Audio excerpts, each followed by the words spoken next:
terrible. Sorry about that, folks.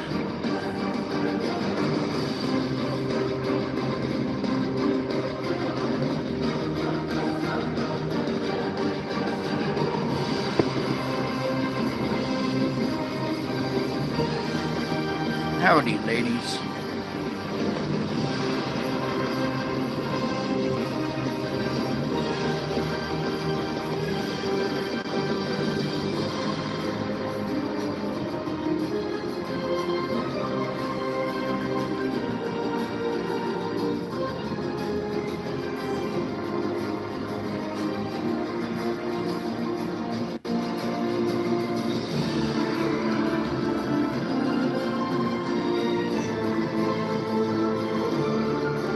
As good as it gets, I guess.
All right, howdy, folks. Welcome back. I told you I would be back. All right, so quite the day on the sun here. That's the reason solar attack, because, well, I'm sure you've all seen already if you watched Wages World already.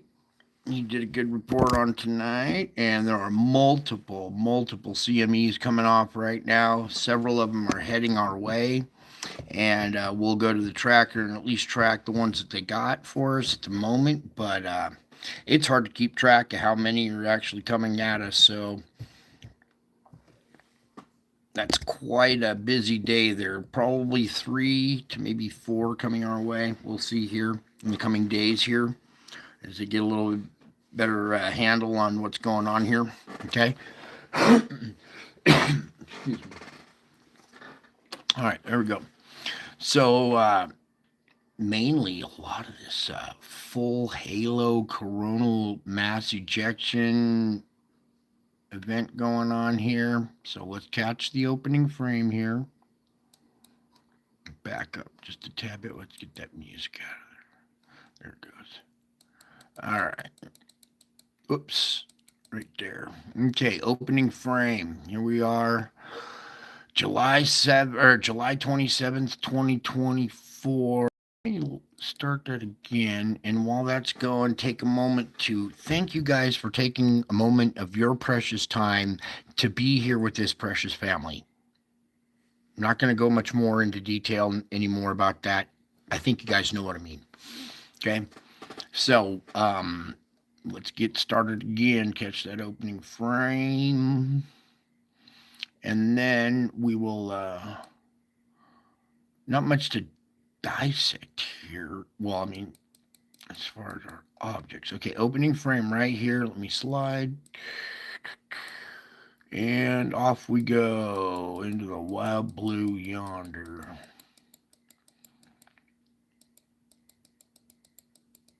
Okay, here's our event from last night that we already started covering last night. We see some kind of round spherical event going on here, plasma reaching out. Several little satellites that were probably joined with this got scattered out. we have the full stretch from here to here. You can see this spire coming off the sun, reaching way down here. This full spread from north to south, really, actually.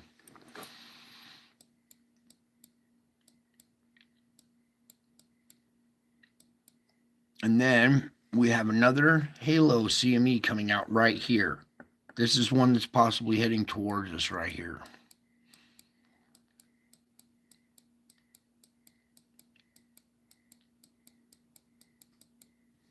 Other little objects kind of squirting off the side here. They may have induced that other CME coming at the sun. And then they cause the sun to react. Bigger spread going on up here, something in the background there, maybe.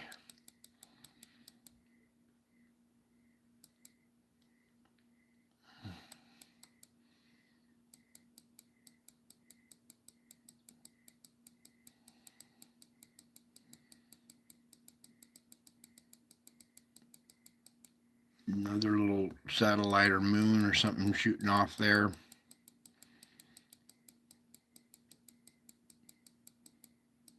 So several of these satellites that were either adjoined with this main object or that were trailing behind it too.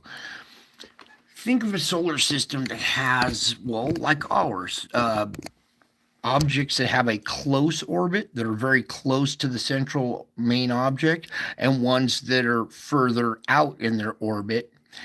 And ones that are close, when this thing interacts with the sun, they hit the magnetic field, scatter, like you see right in that little fan effect right in there. And then other ones that are trailing come along, bing, bing, boing, bong, boom, and set off all these other ones and stuff as well. Okay, and they're, how do I say this, irritating or annoying the sunspots, irritating the sunspots and causing them to react. The sunspots are kind of induced by these objects. All right, so as we see your big scattering right there that we looked at last night, and then another halo, we have several CMEs heading our way. Okay, and like I said, there's so many, it's hard to keep track of them all. I was watching wagers just going, whoa, there's one, there's another, there's another. Oh boy. So let's just get moving here. Okay. Right now, I'm going to leave it zoomed in. A near X flare 9.9 M class. Okay. It was observed at 66 on July 28th. Okay. So let's just call it an X flare. An M 9.9. I mean, you can't get much closer. Meanwhile, our solar flux indice has broken the 200 mark, and now we're in the red. We're up 28 points on our solar flux indice, up to 204. Our sunspot number has decreased, but we're still at 178. We still got 130. That's fine. The area we're not really concerned about. While we're here, I'm going to pull this up, and here is 65, 66, 67, 64, all this whole configuration right here is one big mess. And then 62 also is pretty complex. And then we got 68 getting beta gamma as well. Let me go just a tad bit tighter for you guys. There we go. Now we can... And there's many configurations. This could touch there. This could touch there. That could go there, there. There's a very complex field of positive, negative right there. Here's one here, as well as 3762 that we already dealt with. Okay, so it's still complex too as well. Wait, I want to stay at 200. There we go. Now let's slide and dive into our our GOES X-ray flux. Sorry, blah. And as you can see today, here was our bumpy ride, long duration event. Couple of little double pops right on this one, bing bing, and then comes down, and then we already have another event going into tomorrow. That's our near X flare. Would you like to take a look at that maybe? No? You don't want to see the big X flare or the M9.9 that's almost an X flare, huh? You don't, well, tough. We're going to go take a peek anyways. Let's back her on up. Let's get some fresh data and then hit that and see what we got. Boom. Oh dear. There is your full halo X flare coming at us, I believe. Because it came out of region 66, which is facing us. So we got us a big old CME coming along with what's already on its way. Okay, so we got 1, 2, 3, and then this thing, however many, and then this thing backing it all up. See, we got 1, 2, 3, 4 of them, and then that one backing it all up. Okay, so a lot of energy heading our way.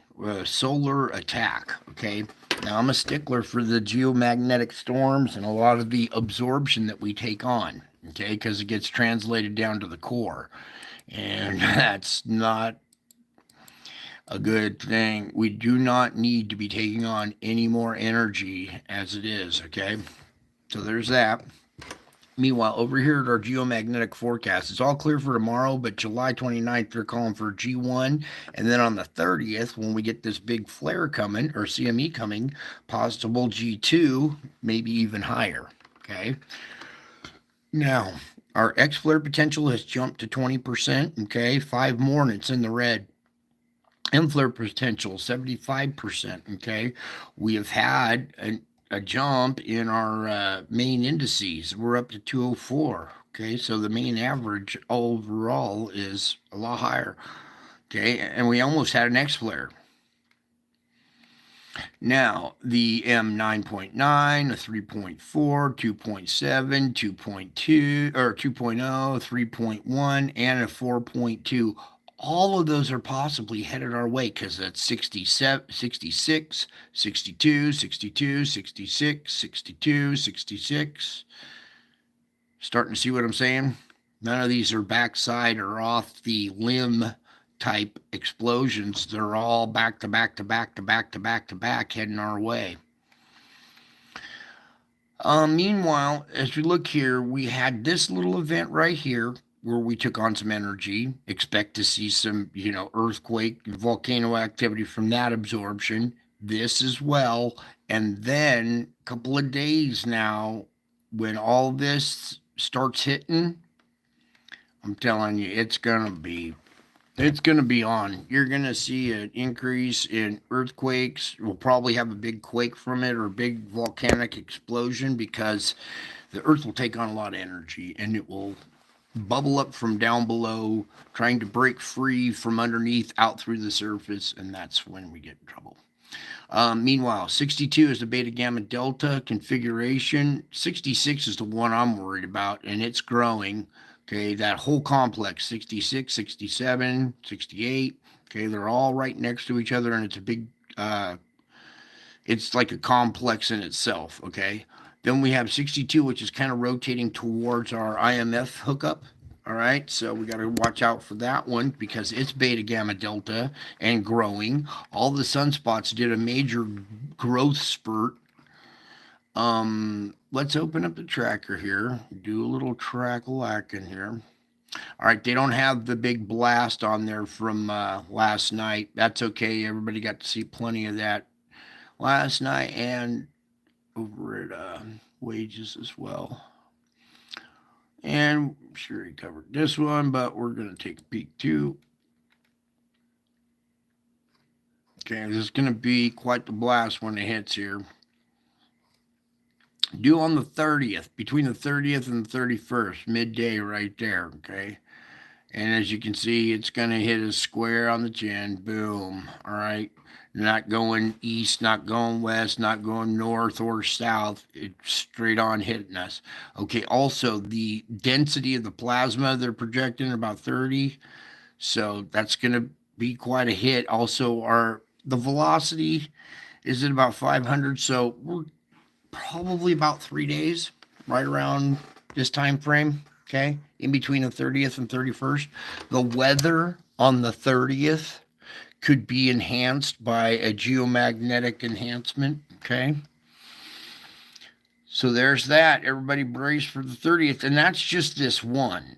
They're not showing all the other ones that are all stacked up. We're going to see, the cannibalizing CMEs or merging of CMEs or mashing together. They might not merge, but they could mash right together with a magnetic field or a magnetic wall in between it where we see a dip in the KP. It goes to 0. It'll go from a KP 8 down to a 0 and then back up to 7 or an 8 again. And that's that magnetic barrier I'm talking about. We would possibly see that if we see stacking of these CMEs again. And it really depends upon the polarity as well. So that's all good. Let's come back here. I want to take a peek at this article. All right. Just about as close to an X flare as you can get. An M9.9 event was detected around AR 3766. Okay. A type 2 radio emissions with an estimated velocity. There was a type 2 radio blackout with an estimated velocity of 943 kilometers per second was recorded. Wow. Well, that's a lot faster. A wave of plasma is possible with this event more to follow. You are a very busy morning in terms of eruptions on the sun, and when you look closely, there are at least 3 plasma clouds now visible. The first one appears to be far-sighted. CME 2 and 3, however, may be Earth-facing and possibly directed our way. Minor G1 geomagnetic storm watch was added for July 29th. And in the meantime, while we await an official tracking model, click here for the movie. Global indicator shows the far-sighted CME path I first reported. This is contrary to the initial report that the CME was related to the Earth-facing and flare. Okay. Bright coronal mass ejection is again emerging off the far side of the sun beginning around 4:45. Data provided by the solar is showing a solar flare reaching at least the X1 threshold, and one can only hope that the source of these far side events will remain active once it turns into view next week.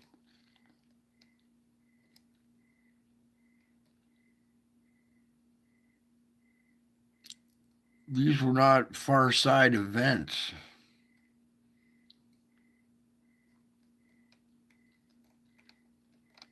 Oh, well, maybe we'll see. Let's keep going.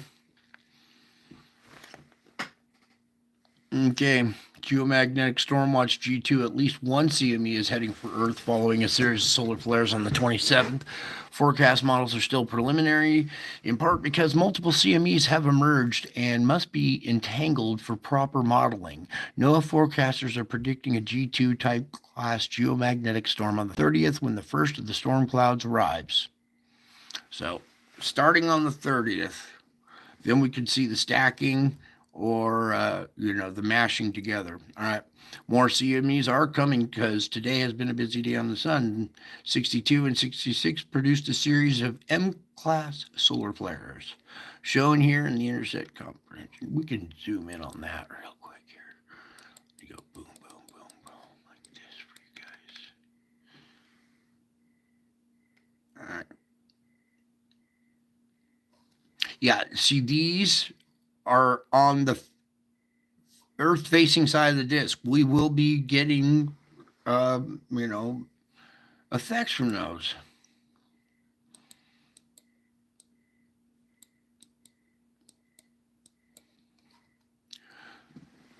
Okay, radiation from these flares ionized the top of Earth's atmosphere, causing a rolling series of shortwave radio blackouts around the longitudes of our planet. Okay, ham radio operators, blah, blah, blah. All right. So let's move on. Let's come on over here to the Schumann. Pull her up. Okay. As you can see, we had a, little hit and miss day here. Last night we were talking about this little event, and we had good continuity for a while. Had another grinding event. It tapered off. Had another little grinding event, then smoothed out for a little while. A little here, smoothed out for a while. Let me just refresh this, make sure we're getting all the data. Yeah. All right, there we go. So good continuity for right now. Everybody should be feeling a little bit better. Bumpy day though. This has effects on your mind and on your body and stuff too. So even when you're trying to have a good day, something could come along and affect it like this, and you don't understand why. So it's good that we have our toolbox to use to for such incidents. These could affect other people too. So you interact with somebody who bites your head off, you're like, whoa, what's wrong with you today? Well, maybe they're being affected by this, okay? And then you have to be kind of forgiving and understanding and knowing, oh, wait a second, this affects females too, okay? So in different ways. All right, so very important that you understand that there's an outside factor. And when pressure builds up, say we take on a CME, it makes the core swell. The core increases in size. When metal heats, it expands. So that spheroid in the middle, that dynamo spinning inside the shell, when it expands, it starts to grind on the shell. And there we had some grinding. And then we had some pretty good grinding right there. Then it tapered off. We had normal activity, got a little weak right there. Then some pop, pop, pop, pop, pop, pop, pop right through there. Okay, so uh, it's well, indication of pressure. It's also affecting the people and stuff. And then right now we're looking pretty good. All right, so we probably had a few incidences today where pressure built up and released. So let's get on over here now to this. Everything always has to be crooked. I got it here on Taiwan, China. You can see the remnants of this hurricane or the typhoon. There's the core of it right there. But now it's pulling moisture up and going out and doing this little loop right here. Meanwhile, south of Taiwan, we got another vortex type formation going on there. All right. Ooh, what's that up there? Good looking storm about to maybe hit them. All right.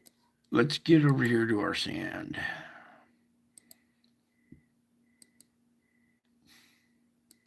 Okay. You can see that our sandstorm is still ongoing. There's a big break in the middle here, and that's where that hurricane's starting to form, a little tropical depression starting to form, and it might run up the west coast of Florida. It come in like inside the bay here and go up the other side of Florida, not this side. We'll see. Models are changing all the time, and they change because of our wind patterns here changing because of the thermals down below. Okay, but meantime, we got another good old plume coming off of here, which should stop any other hurricane production. All right, so we might get one in the gap right there, but then we got more sand to kind of halt that. All right, as we come over here, you can see Saudi Arabia, mainly Yemen and Oman here. The sand is blowing off that into the Indian Ocean and then crossing and going right across India.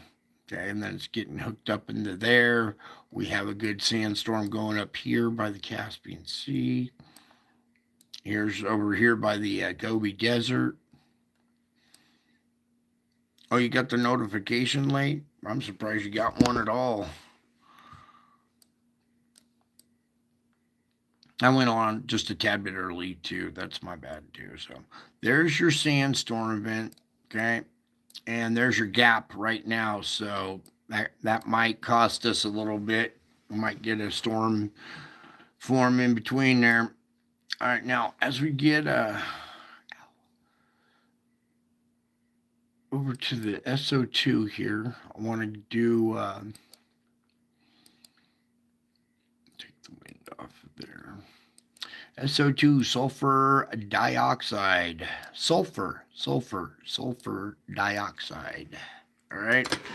Here's our country divided. All right. We got the one side that's bleeding out over here. We got patchiness because of, well, of flooding. It plugs up the holes and pours in the ground. Meanwhile, over here, volcanic activity really kind of going off and shoving a lot of SO2 out of the ground here, too. So,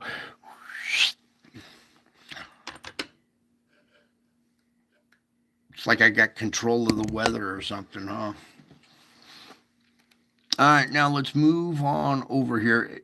Real quick, let's just take a peek here. You guys on the East Coast, everybody east of this divide right here, pick out your spot. You can see probably this little area, some flooding had happened in that region and it's plugged up, but once it dries up, that'll go back to purple again. Then over here, our main thing is this right here.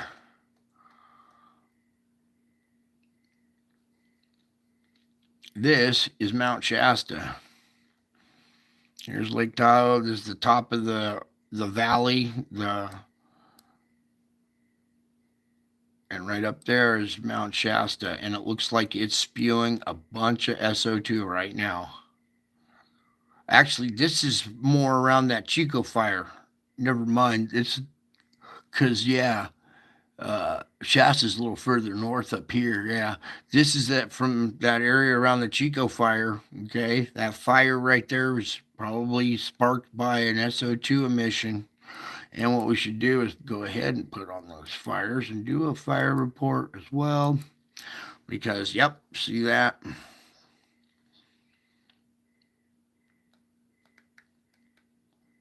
And then we have all of these up in here too that are going on as well.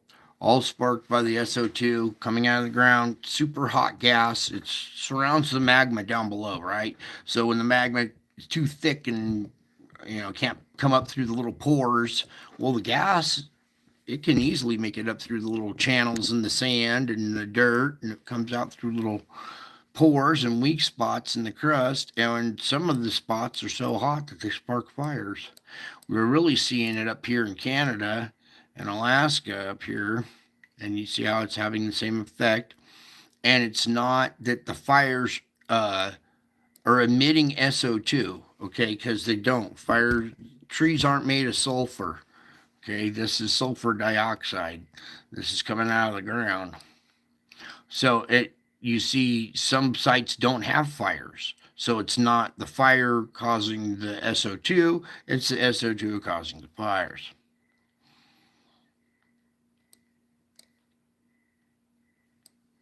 And it was mainly up in, Alaska, British Columbia area, but now it has started sinking further into the lower 48. Most of Washington now, and most of Oregon here. And now we've got a really good site, really gnarly site here at Chico, where we got quite the fire going and quite a plume of SO2 coming out of that region as well. All right. All you people around that area, pay attention. Listen to your local reports. I'd evacuate and get out of there. And it's even reaching down into this region now. What? Arizona, New Mexico area down in here. Are you kidding me? This region right down in here showing a lot of SO2, and we're seeing fires here. They're not necessarily matching up with the SO2 sites like this one is, but something to watch. Even fires up in there too. And Russia's got the same problem over here.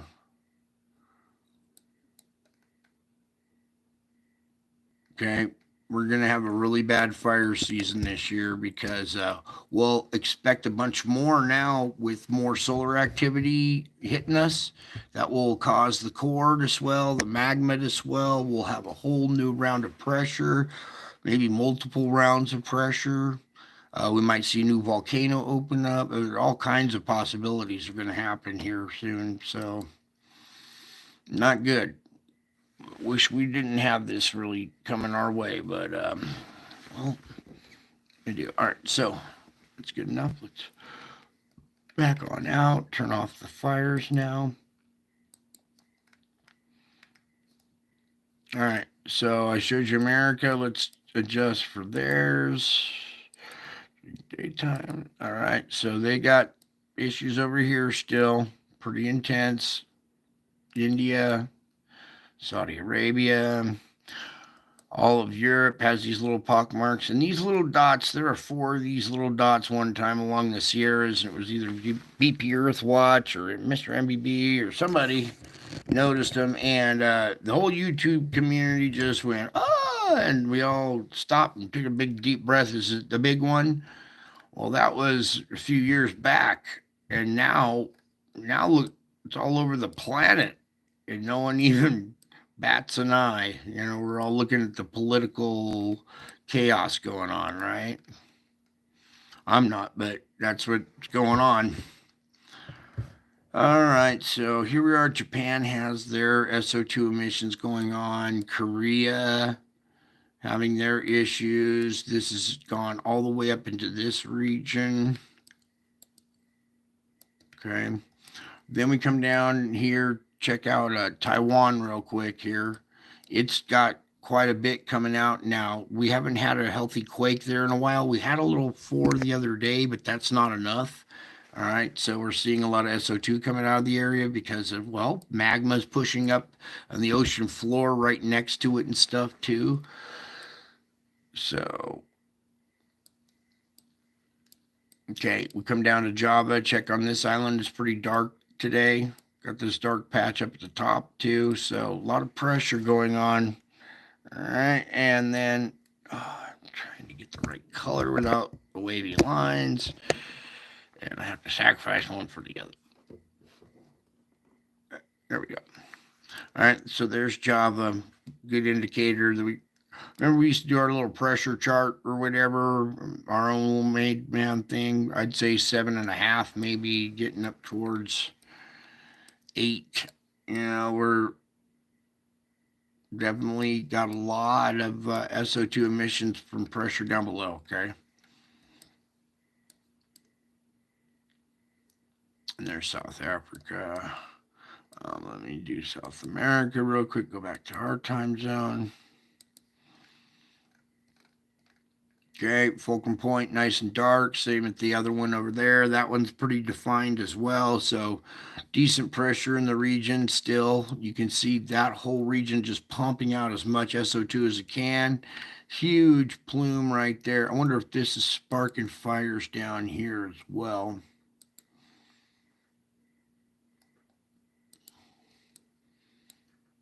Right there it is.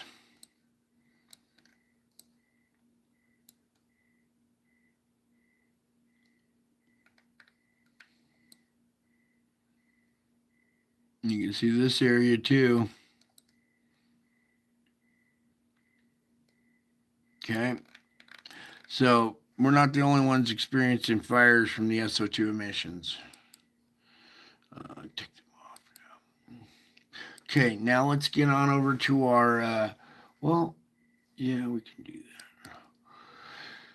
We'll do our ocean surface temperature anomalies. Everybody take a deep breath.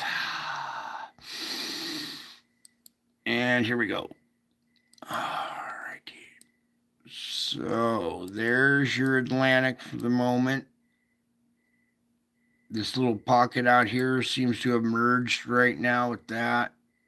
So it's just kind of becoming this big blob out here now. Look up here at the North Pole, all this activity north of Sweden and Norway, going along the sides of Greenland, way up here in the north. I mean, the Arctic Circle up here above Alaska, all along the coastline of Alaska. Okay. Coming over here to the Pacific, this area has really, really lightened up a lot, thankfully. Meanwhile, this area has turned into its own little blob. Okay, we have another little central one going on here too. Tamumasi, biggest volcano on Earth, probably spewing a bunch of lava. We all know that the Mid Atlantic Ridge here is spewing nickel from the core, and well, cesium and some other radioactive elements. It's so hot down there that everything's radioactive. So you're getting some radioactive elements coming up into the ocean as well. Our cold spot here at the tip of the Yucatan is gone now, so this area is heating up. We still have cold water inundation fighting on the west coast right here, but you can see the Juan de Fuca. Where's the tip of California? Right here. This is where the fulcrum point, the bottom of the Juan de Fuca is. It comes up and it runs up through there. You see red already inundating part of that Juan de Fuca plate. All right, we need to see more earthquake activity in that region to relieve the pressure. And now we have, well, you see this region right here building outside the Bay Area, and we have our fire up here in Chico, so it's possibly creeping under the land here too.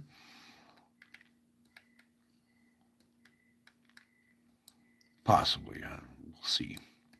All right, so there's that. Now I'm going to put the wind on, and you can see the correlation and how these thermals are controlling our weather. Hot air forms over hot water. So we get hot air rising. Here's cold air. Cold air rushes in to replace it. Here's cold air right here, cooler than this area. So this rushes in to replace it. That rushes in to replace this. We got this whole vortex that's kind of pinched off by itself now out here. See how it's connected here in the middle? So it's still contributing to this conveyor belt type structure, but now you see this plume over here has caused a bubble effect. It's pulling stuff into China, going over Korea, and then coming out through Japan, down and up, right? So we got a new conveyor belt type structure going on just within the course of a day, all because of the heat plumes. One little spot opens up, it changes, well, it changes currents, it changes wind velocities, temperatures, all sorts of stuff. All right, let's go over to the,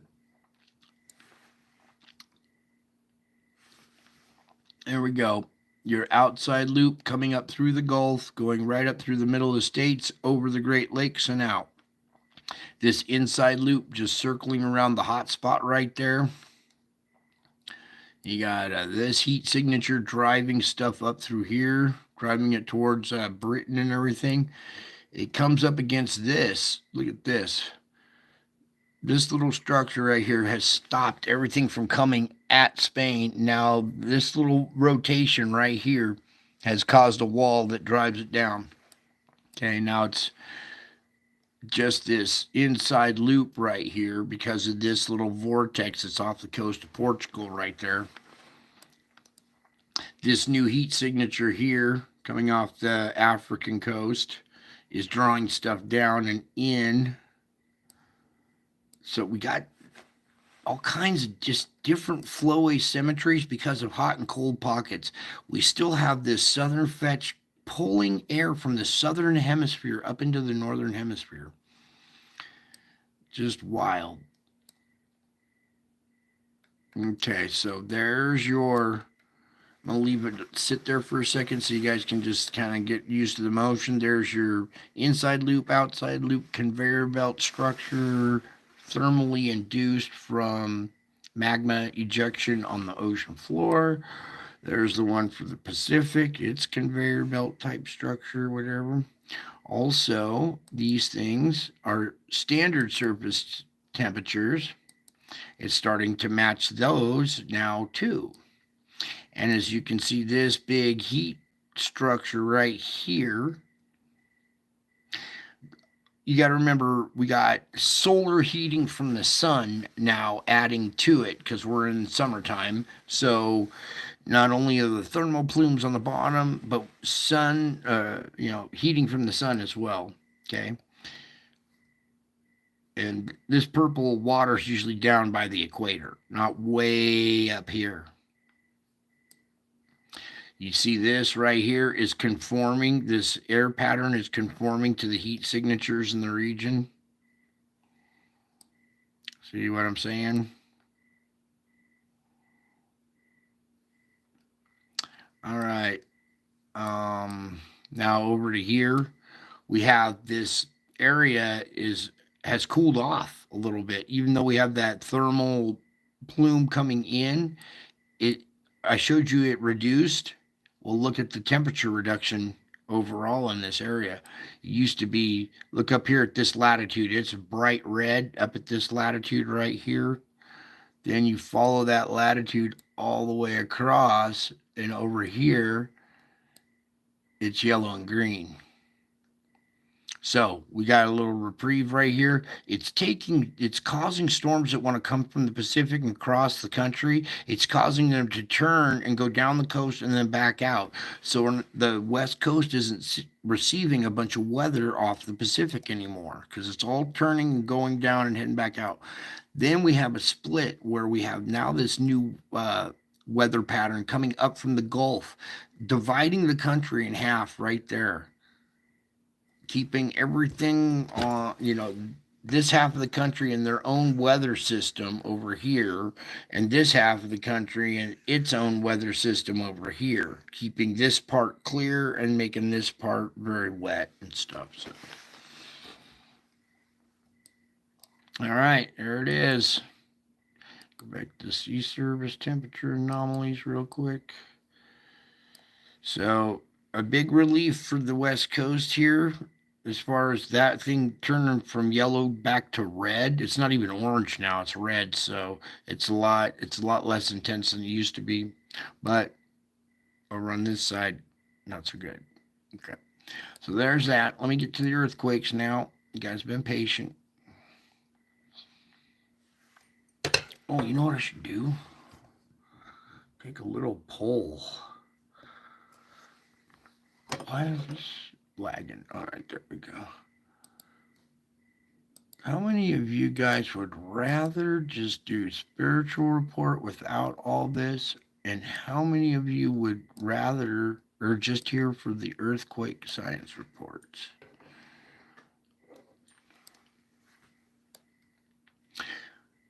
I already know, but I'd like to hear it from you. Deep region, nothing, but we have 4.8 at 57 there, and 4.9, which is a 5 at the surface there. So, well, 5 energy at the surface. This island reduces pressure. It's emitting SO2, so a lot of the pressure that enters the system gets cut off or, reduced by that right there. Nothing around this whole area. A lot of volcanic activity. 4.4 at 25. 4.8 at 227 here. This is not a plate boundary quake. This is a little volcanic island. So whatever's going on, probably earthquake on a volcanic island, flank of a volcano. Here we are at Taiwan, but this isn't the fulcrum point. This is just south of it. I'll take anything I can get out of that region right now. And a 5.1 at 42 is pretty good. That relieves some energy in that area, some pressure. Okay, that's not right at the fulcrum point, like I said, but right there, close enough. Okay, we need to see more of that activity in that region. Okay, now here's a diverse quake over here at Korea. Come on. Oh, it's not going to let me see it. Yeah, it is. Come on, Lord. Jesus, please. Thank you. All right, 5.1, very shallow at 4.5 right there in Vietnam. Korea's up here, my bad. So this is a diverse quake. We don't have any plate boundaries through that area. And we don't, I'm looking topographically here to see if we have any kind of volcanic feature, and we sure don't. It's kind of out in the middle of nowhere here. A new spot to watch. New path of least resistance right there.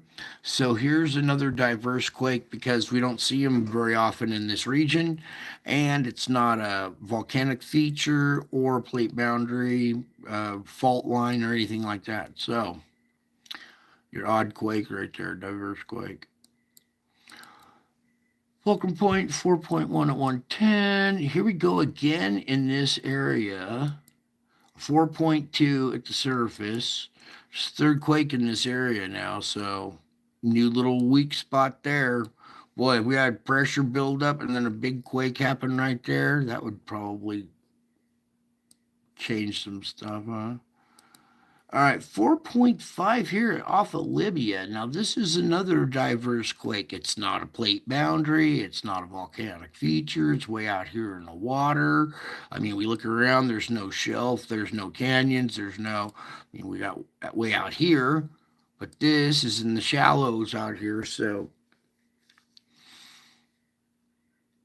very interesting. We'll have to watch this area now. A new spot right there, a path of least resistance. Okay. Down here, plate boundary, 5.3 at the surface. Oops, come on, South America. 4.3 at 184 at the fulcrum. And then as we come on up here, our biggest quake right here is a 5.3 coming into Mexico. 4.8 at 61 there. All right, I need to see this. What's going on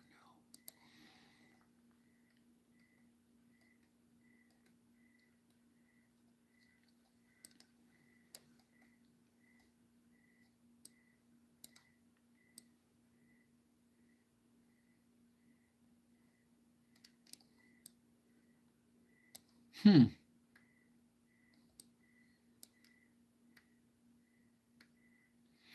Little peaks right there, but off the plate boundary on land. So we got to watch this spot now. 5.3. This could be energy kind of pushing up from the south up this way too. Okay, did we cover everybody? No. Let's get this one. 4.5 at 10 and another 5 on the plate boundary out there. All right, all magnitude for America.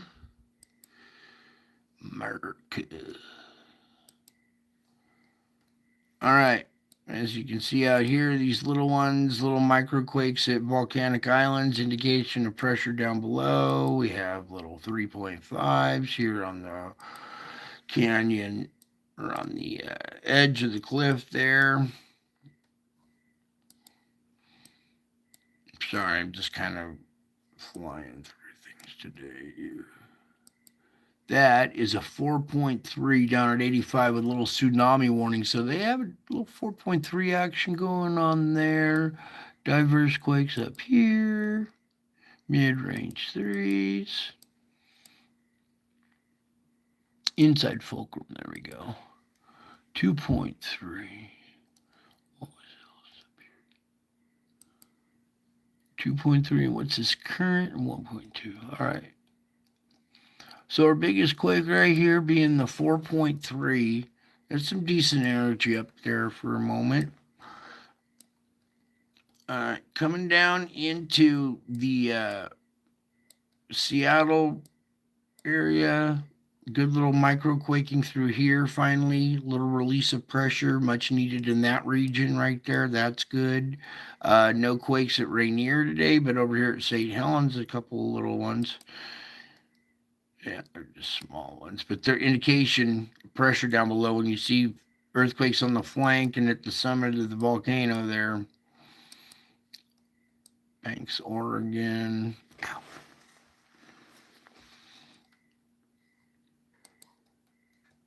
Oh, what was that? Stay right there. Hello. All right, good.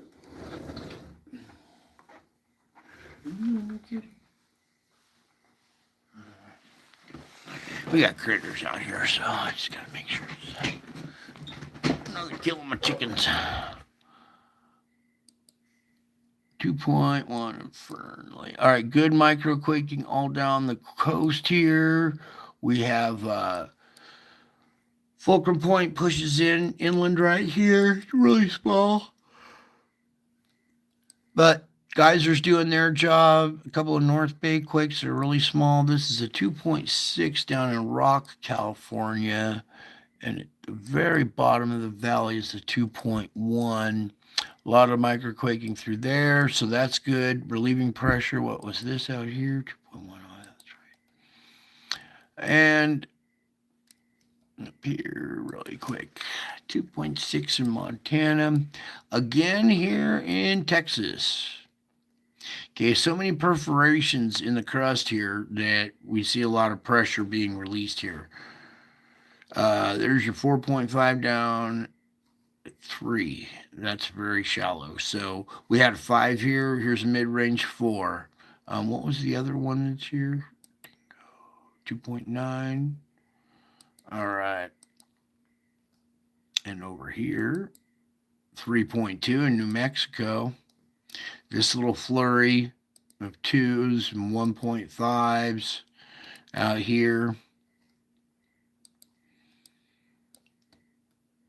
You got to watch Texas now. You guys are starting to experience magnitude 4 and 5 quakes, mid-range 4s and 5s, even little mid-range 2s up there in Oklahoma.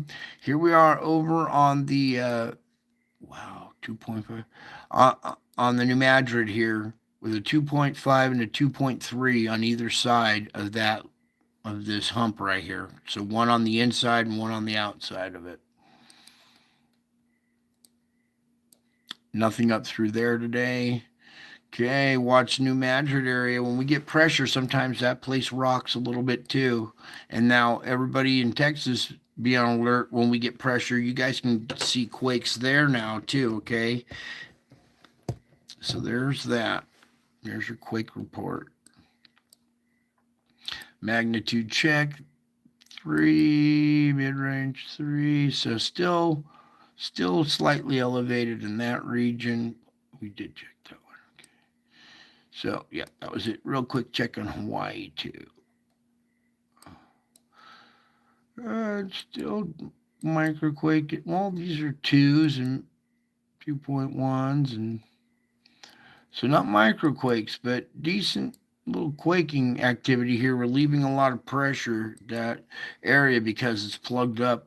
If it wasn't plugged up, we'd be seeing a volcano right now. But yeah, we're just seeing these 2s all over the place, relieving energy at that site, which is good. All right, we're done, son. Let's get some of these instruments down. Get up the volcano report, quick weather report. We can get rid of that too. All right, thank you for your patience, you guys. You're doing awesome. 34 and 28, still 62 volcanoes in eruption. If I had told you 10 years ago that we'd have 62 volcanoes, you would have said, Brian, you're crazy. Well, here we are 10 years later, and we have 62 volcanoes.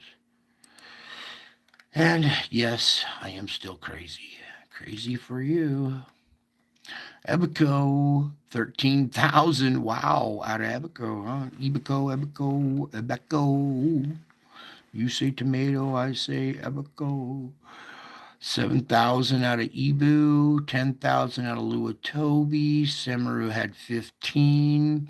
Ducono, 8,000. Fuego, 15.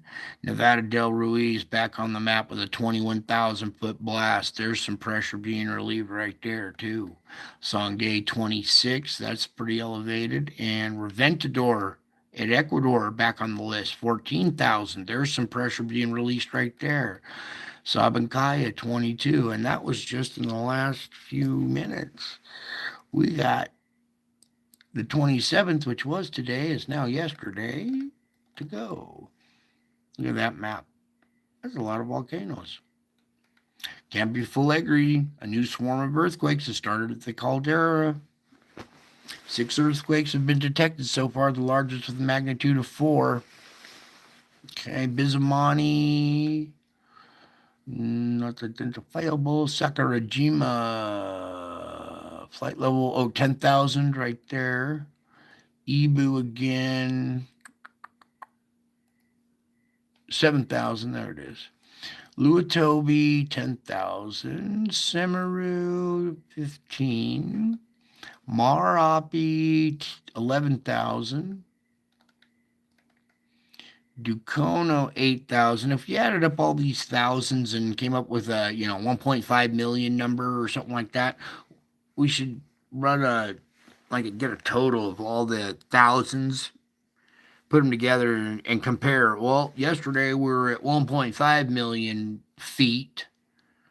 Today we're at 1.3 million feet. You could see a bigger drop, and you could register the drop a little bit better, the heights and increase and drop in pressure. Anyways, back to this. Fuego 15, Sangay 20, and Sabancaya at 24. All right, that's a lot of volcanoes. All right, I show you all the thermals on the on the ocean. Well, here's all the volcanoes that are going off on land. It's above water. All right, so that's 1/3 of them. The other 2/3 are underneath the water. So if we're seeing this kind of activity on land, of course we're seeing some underwater. Okay. There's your volcano report. Get through the weather real quick. Thank you for being here. Your precious time and your precious patience. You guys are learning patience. All right, while that loads up real quick. So many factors in our weather now that it's becoming so volatile. It's important to just kind of check your weather every day, no matter where you are, because it can change in a heartbeat. All right, let that finish going right there, and bingo, what's his name? Oh. All right, current conditions right now, the nighttime of July 27th. You see this thing swirling off the coast out there. Okay, morning of July 28th, noon, convection, nighttime.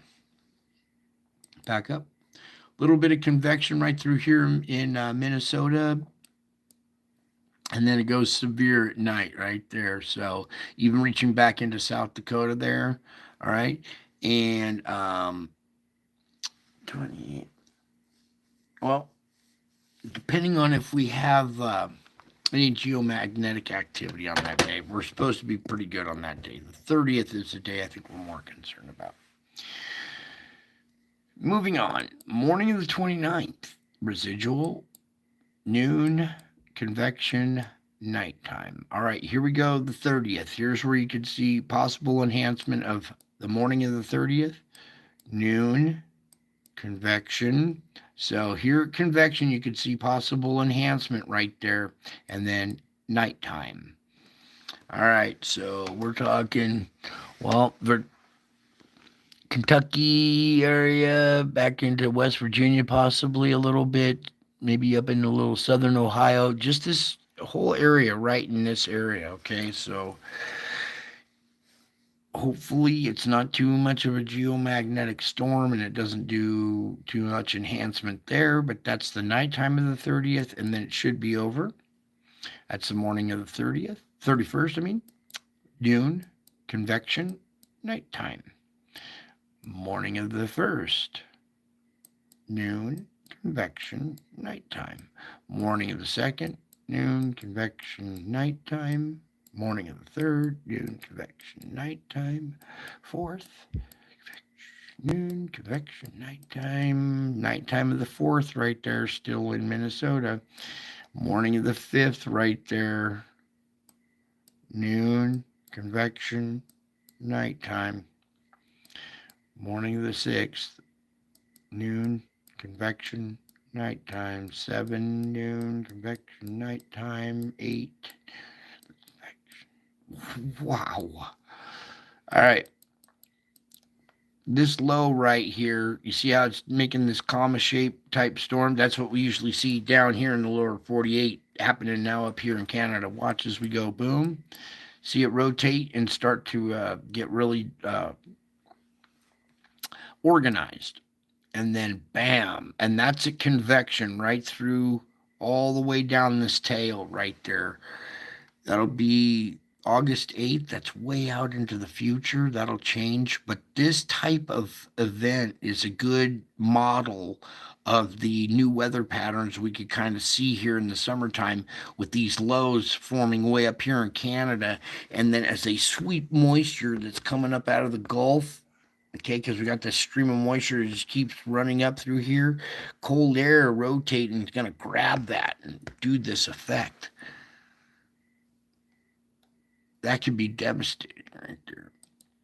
All right, nighttime of the 8th. Let me readjust. Back up. Convection of the 8th, nighttime of the 8th, morning of the 9th, noon, convection, nighttime. 10, noon, convection, nighttime. 11, morning of the 11th, noon, convection, nighttime. And all that's subject to change. The only thing that's really kind of predictable the next 3 days. So watch out for that little thing, that little hook that came up in there. Might catch people off guard or catch them by surprise right there.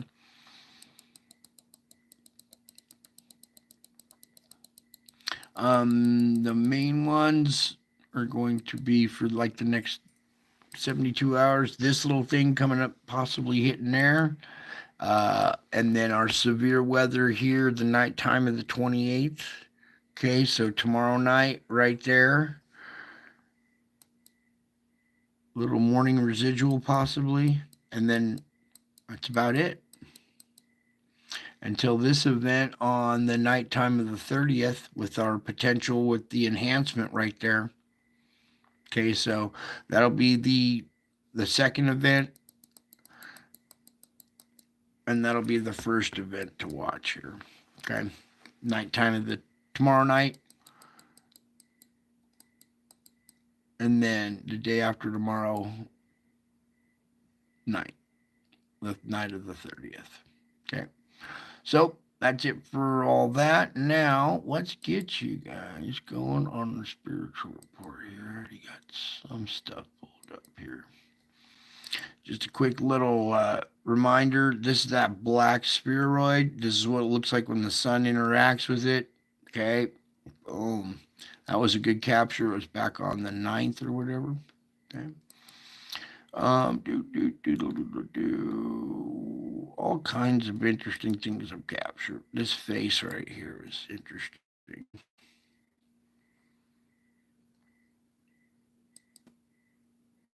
And then there, it was a broken heart that slammed together into that face.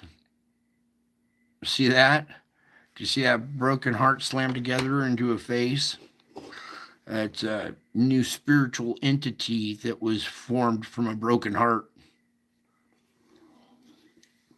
bisected down the middle. And then there was a snub-nosed little lion face right there. And then an eye slides in right here.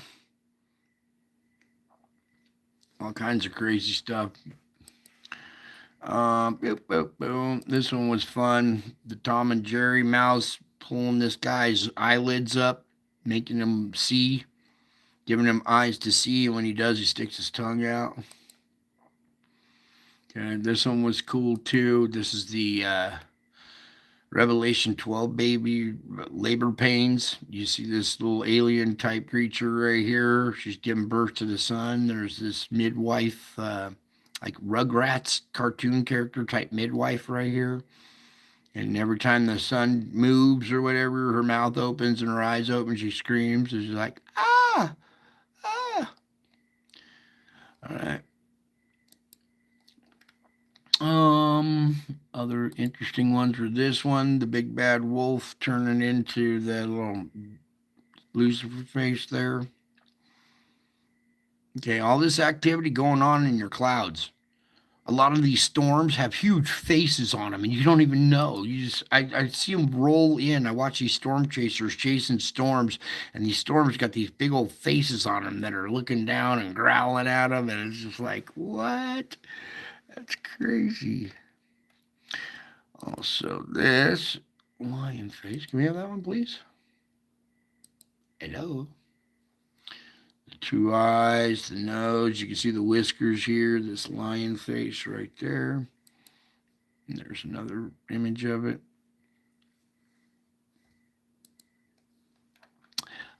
This was the sun on September 10th, 2017.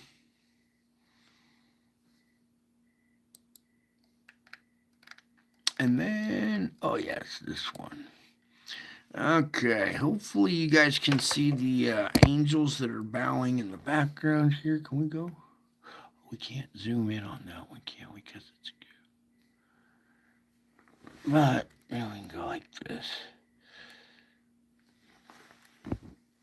See the angel's wing coming up and down, much like, well, much like this angel's wing right here. These angels are there bowing like this. See that? That's spiritual realm captured on camera. Okay, this is the real stuff. This isn't like computer generated or AI or anything. This is in the etherical realm, and these angels are showing up over my kids. Okay, I positioned the camera here, hoping to capture kids sleeping on the couch. One time their friend was over and he was sleeping, and I captured an angel. So I thought, well, I'll set up the camera and see if we can get it again. And next time my kids went down there with their toys and passed out, the next thing you know, angels showed up and started bowing. If you stare, like, try to look at it at the corner of your eye. So, like, stare back at this part of the wall here, and you'll see in your peripheral vision a lot better. All right. That's the spiritual realm, angels, and all this is real. Okay. All this stuff is happening to me. Crazy, crazy. And there was this one where that thing picks up my bike and spits a bolt of energy on it. Okay. Real poltergeist activity.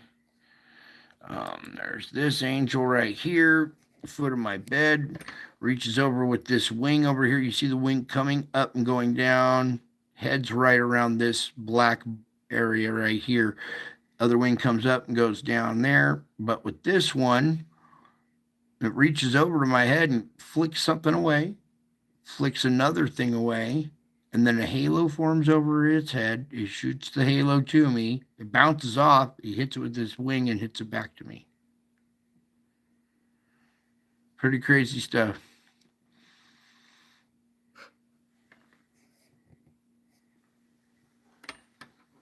Oh, you got some footage too? You might be capturing the spiritual realm too. It's the veil's getting very thin. Okay. Anyways, I wanted to pull up. This one was interesting too. Here, watch this V-shaped object come out of nowhere. Boom.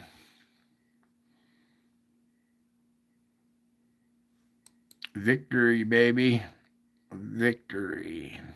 What was the image I was looking for? Oh, it's in the wrong category. That's why. That's why. Trying to get this one pulled up. My bad. I wonder why I couldn't find it.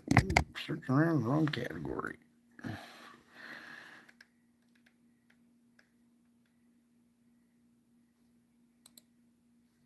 Not too close. Can we zoom back out? No, that's even worse.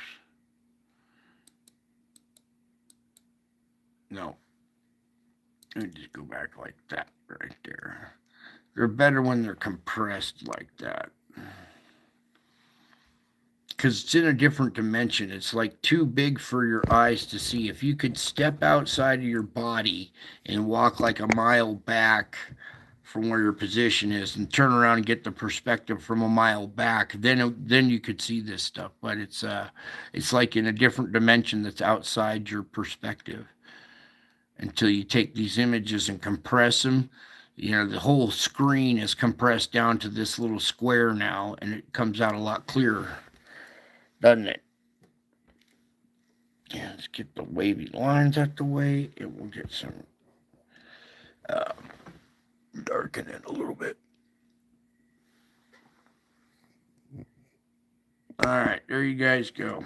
That's my face in the clouds, showing up on Easter. A 2,000-year-old prophecy came true. Oh, really showing that part? Okay. So last night I showed you the Nibiru and Nemesis, all right? Then right after that happened, something else happened to me, and we're going to show you this one. Go. There we go. All right, so this event right here happened on October 4th, 2017. Can you see the date up there? 10/4/2017, right up there. Okay, this is what 11 days after the Revelation 12 star alignment. It happened on September 23rd of 2017. So September 23rd, October 4th. This is just 11 days after it. Now watch this. In the garage with our same display right here. And this was actually captured the day before the other picture, but I hadn't found it for years later until I was digging around through my old pictures and stuff, and went even further back to see if I'd missed anything, and I captured this one. And we're going to zoom in. Change things really quick right here. Up here. This one right here. Just bear with me for a second here. Now, hopefully, you can see that we have a lady's profile here. Here's her eye, here's her forehead, her snub little nose, here's the bottom jaw. She's smiling, she's looking down, and she's holding a baby. And here's the baby's head right here. Here's the face, the back of the head. Here's her arm cupped around like this, and she's holding the baby. Now I'm going to run this through the filter real quick, and it's going to enhance it, but a little bit too much. See, now you can really make out her profile a lot better and see her face, and her headdress is coming over and going down back behind her.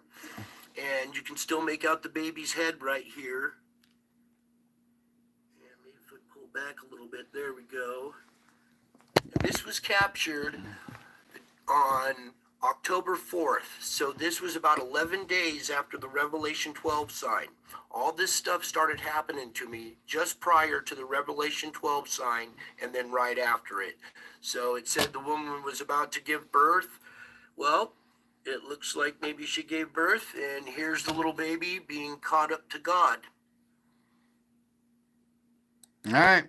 Revelation 12 baby, born in my garage, captured on my security camera.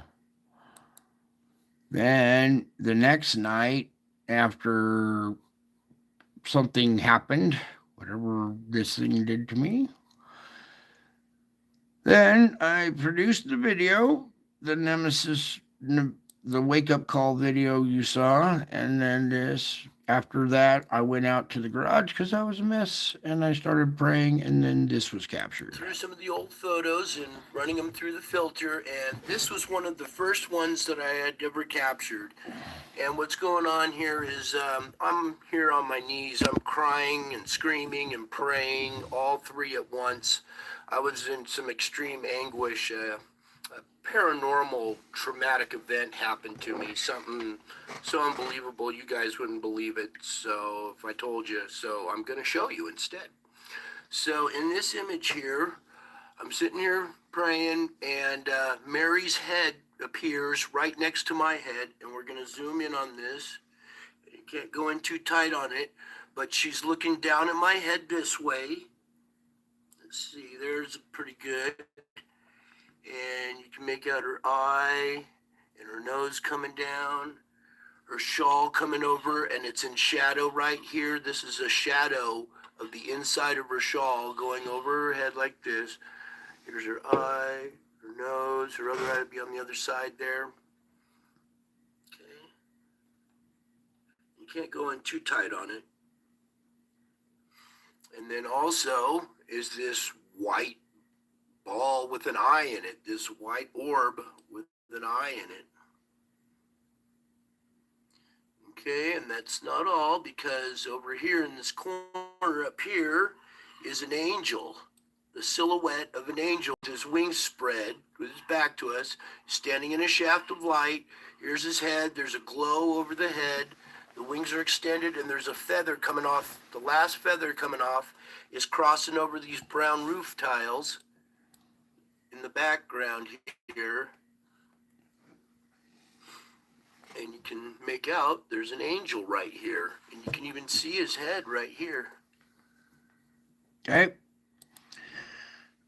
That happened the very next day, October 5th of 2017.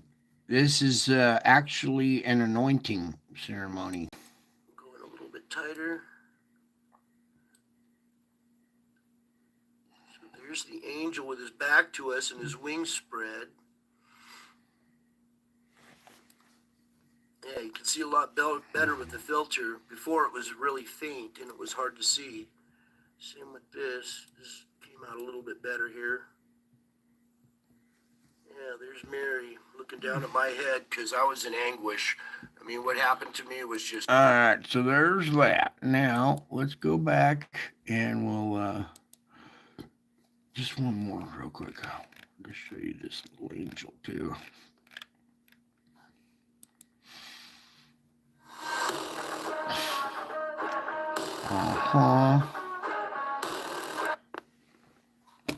That one right there. Howdy, folks, welcome back. So I'm real excited to show you this one.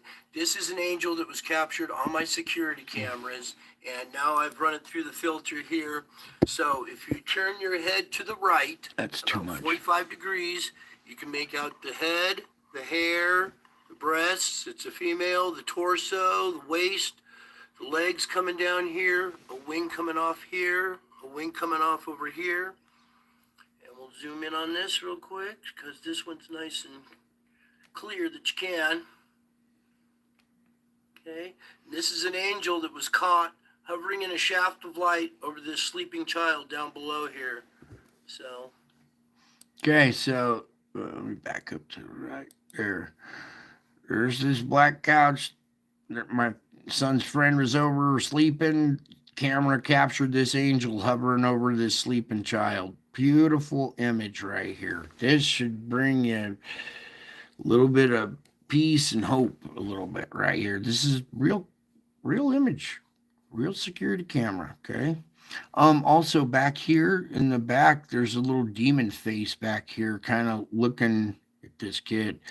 So when I captured this angel, I thought, you know what? I'm going to position the couch and put the camera at it in case the kids fall asleep on the couch down there. Maybe we'll capture another angel. And that's what had happened in that one session where you saw the angels with the kids sleeping again. Okay. Some pretty incredible stuff that's been going on, happening to me. All right, let's get that just a tad bit better right about there.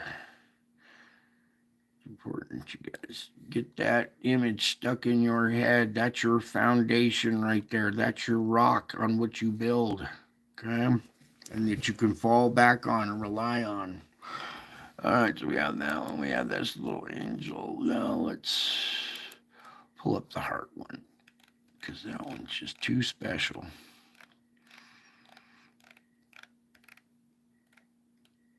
I told you all the UFOs that follow me everywhere I go since I was a kid. Snapping some pictures of the clouds Been yesterday. kind of plagued with this since I was a kid. Anyways, well, here, this little pointer's in the way, but you can see Jesus is... Actually, let's play this a little bit further. Where can we get a better... Just right there is probably good. Yeah, there you can see that the area is pulling open his shirt like Superman, exposing his heart, radiating out, creating this face in the clouds. It's my face with this crown and the etherical here. And then after this, it turned into this kind of activity. Okay. So important that you understand that this is all real. Okay. I think it's quite obvious what times we're in right now. Okay. Now, I got some stuff for you. I'm gonna read a couple things for you guys tonight. Because well, a lot of stuff happens to me in a day. My life is very, very intense. And I'm constantly battling myself, okay, each day. So I take stuff that I've learned, my toolbox, and whatever conditions that happen to me today, well, I try to address it and bring it to you guys. So we are dealing with issues that are hot off the street. Okay, and they're issues that are affecting you guys too, and I know you. I know every detail about you. I call you by name and lead you. You are never a number or a statistic to me. My involvement in your life is far more personal and intimate than you can comprehend. So follow me with a glad heart. We're talking about fruit. We're already producing some fruit, right? And remember that the fruit of the Spirit includes joy. So even in the midst of severe suffering, my Spirit can give you this wonderful gift. So feel free to ask the Holy Spirit to fill you with joy as often as you need. The Holy Spirit resides in the deepest depths of your being, so its work within you is very effective.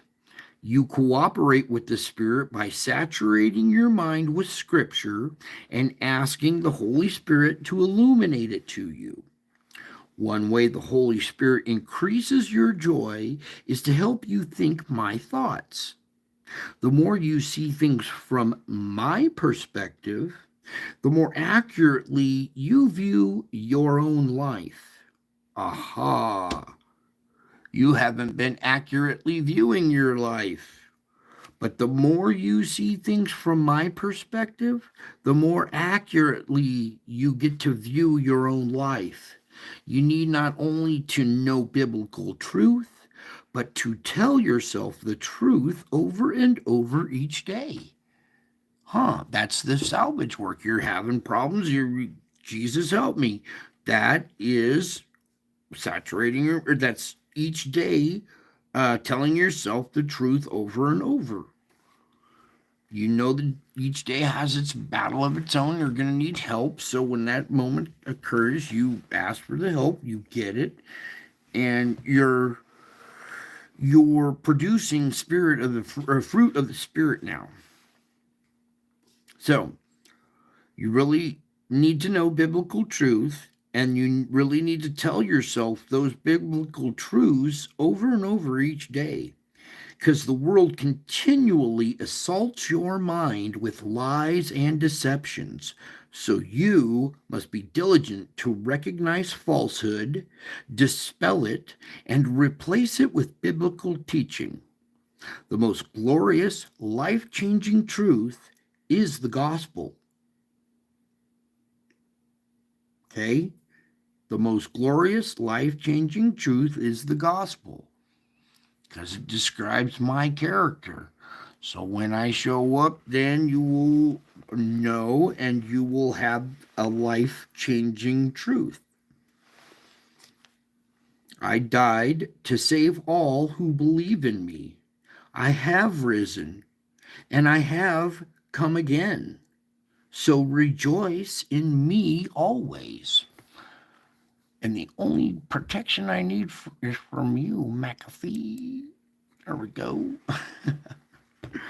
So remember that the fruit of the Spirit includes joy. So rejoice in me. Okay, even though things in the world are looking crazy, they continually assault your mind with lies and deceptions.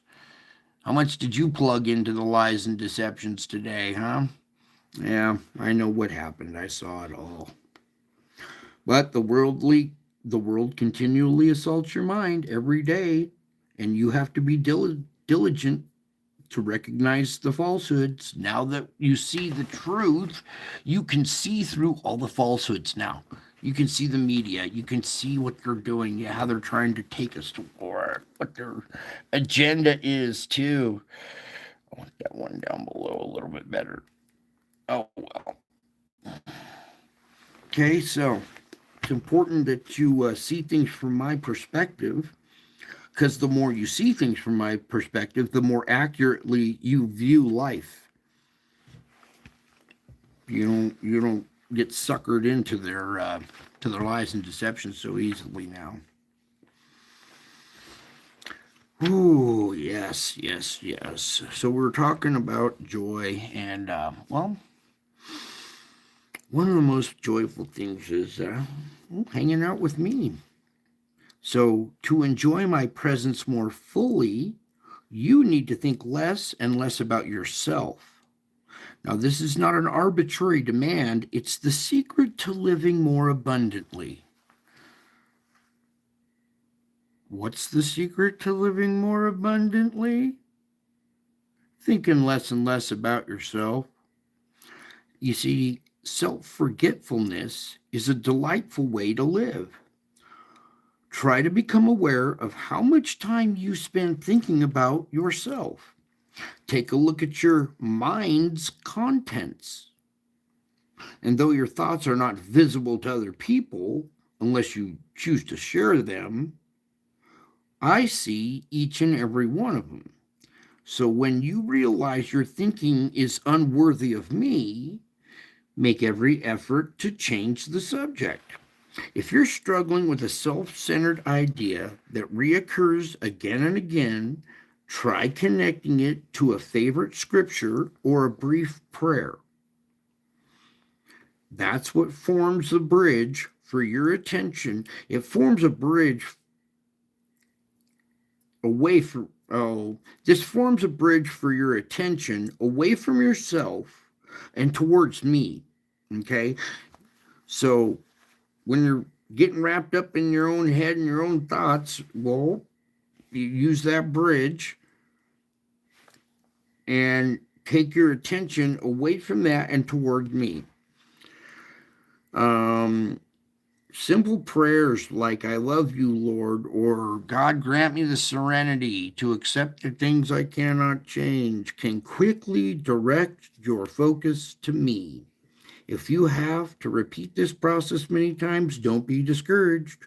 You are training your mind to seek my face, and this endeavor is pleasing to me. So seek me, beloved, and live abundantly. Okay, I want you guys to live abundantly, not just halfway. Now, if you have to repeat this process many times, don't be discouraged right there, because that's where everybody ends up hitting a brick wall. It doesn't work at first. Up, immediately walk away. We're so used to having instant gratification that some things that take time, well, if it doesn't happen right away, then you get discouraged. So you have to repeat the process sometimes.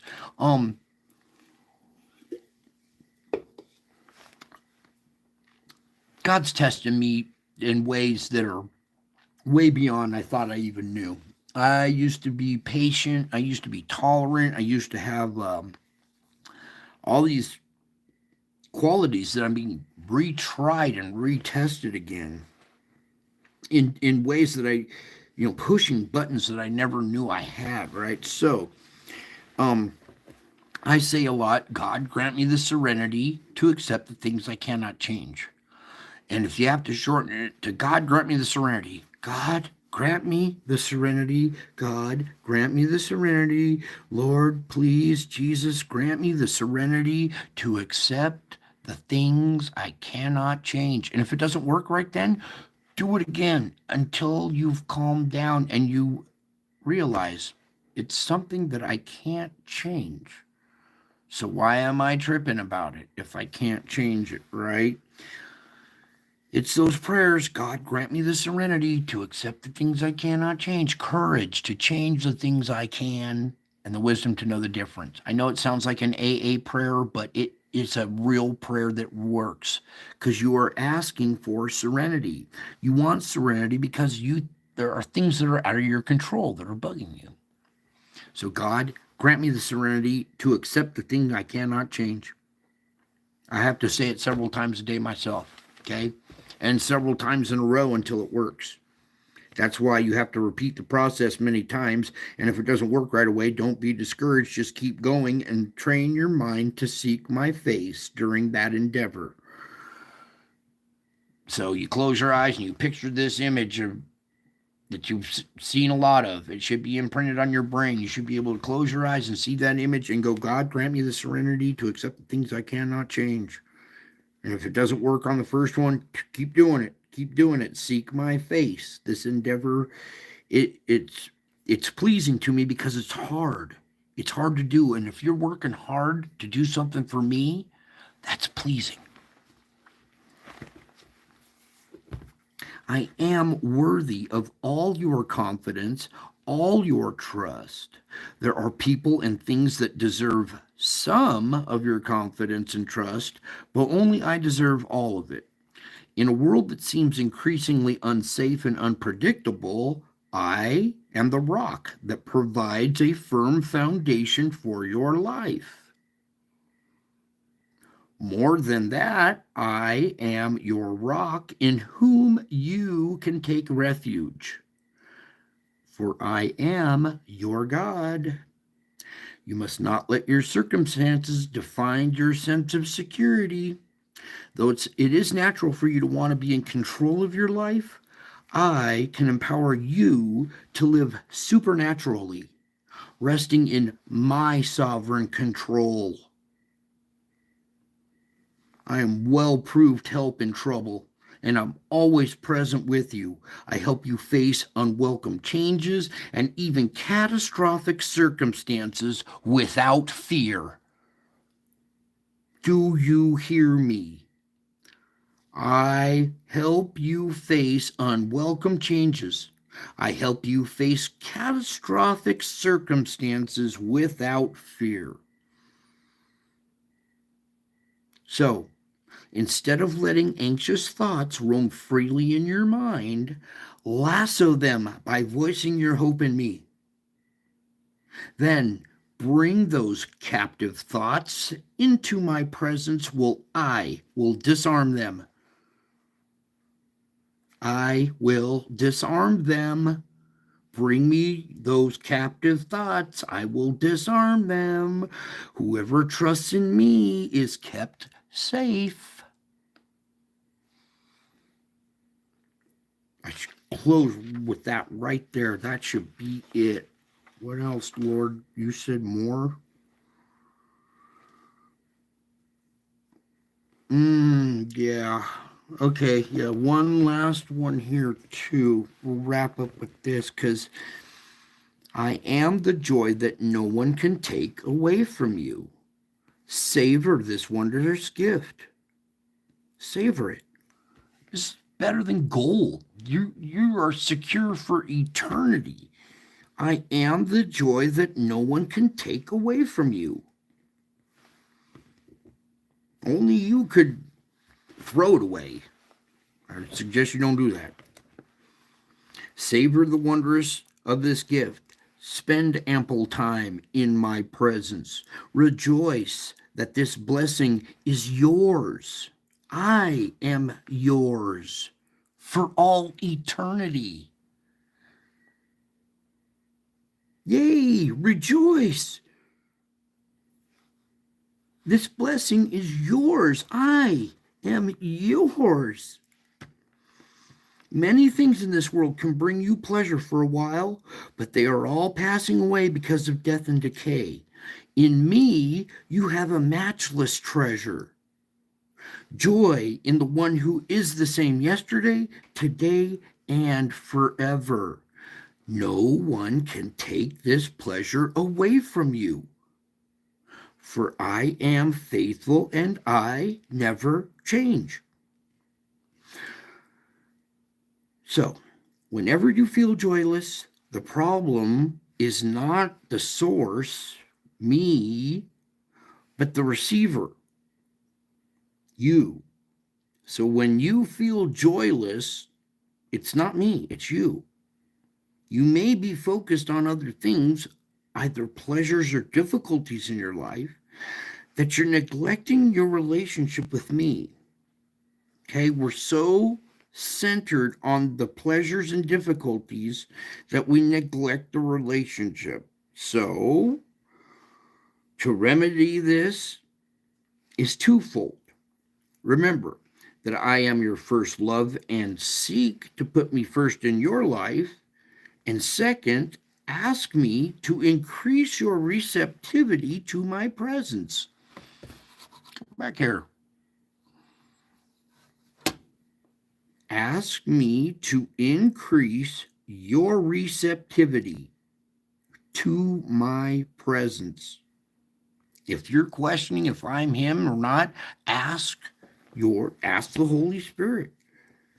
Ask Jesus. Ask to increase your receptivity to my presence. And when that happens, delight yourself in me, beloved, and receive joy in full measure. Not half measure, not just a little scrape. I want you to receive joy in full measure. And I am your strength. When you begin a day feeling weak and weary, it's okay. It's all right. I feel it too. It's hard for me to get out of bed some days. I got a shattered body, multiple plates and screws and stuff. So it's hard for me to get out of bed. So when you begin each day feeling weak and weary and it's hard to get out of bed, that's okay. I am your strength. Your weakness is a reminder of your need for me. Remember, I am continually ready to help you as you go along your way. So take my hand in joyful trust, letting me guide you and strengthen you. I delight in helping you. Okay? It's fun for me. I like to help you. I delight in helping you. Whenever you feel inadequate for the task ahead, stop and think about your resources. You stop and think about your resources. When you see bad news on the TV, stop and think about your resources. When you see difficult circumstances, stop and think about your resources. When you're weak in the morning, stop and think about your resources, okay? Remember, I am with you continually, ready to help you all the time. To take my hand in joyful trust, letting me guide you and strengthen you. I delight in helping you. Okay? Stop and think about the resources. I am your strength. I am infinite. I never run out of anything. So when you work in collaboration with me, don't set limits on what you expect to accomplish. I will give you what you need to keep moving forward step by step. You may not reach the goal as quickly as you'd like, but you will get there in my perfect timing. Aha, in my perfect timing. So, step by step, you might not get to the goal as quickly as you would like with instant gratification in this world. I have to keep working at it a little bit, but step by step, you will get there in my perfect timing. So, again, with the word refuse, I want you to refuse to be discouraged. I say again, refuse to be discouraged. Refuse to be discouraged by delays, detours, distractions, setbacks. Instead, trust that I know what I'm doing and just take the next step. Okay, step by step, just take the next step because perseverance and trust in me make a potent combination. They do. Unstoppable combination. Perseverance and trust. Keep persevering. Keep trusting in me. It's a potent combination. You will get there. If you keep persevering and you keep trusting in me, that combination is so potent, it will get you across the finish line. You will be able to stand on the day of shaking. You are already standing in days of shaking. And though the mountains be shaken and the hills be removed, my unfailing love for you will not be shaken, nor my covenant of peace be removed.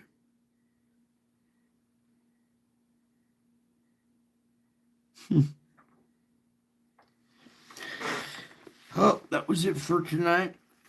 I hope you guys keep moving forward step by step. Just take the next step, even if it's a half step, if it's a baby step. I got a shattered hip. It hurts. Every left foot I plant is excruciatingly painful, and I know it's coming. But I got to take a right foot and then a left and then a right and then a left and then a right and I know it's coming. But I persevere and I just keep trusting because that potent combination, I'm still walking.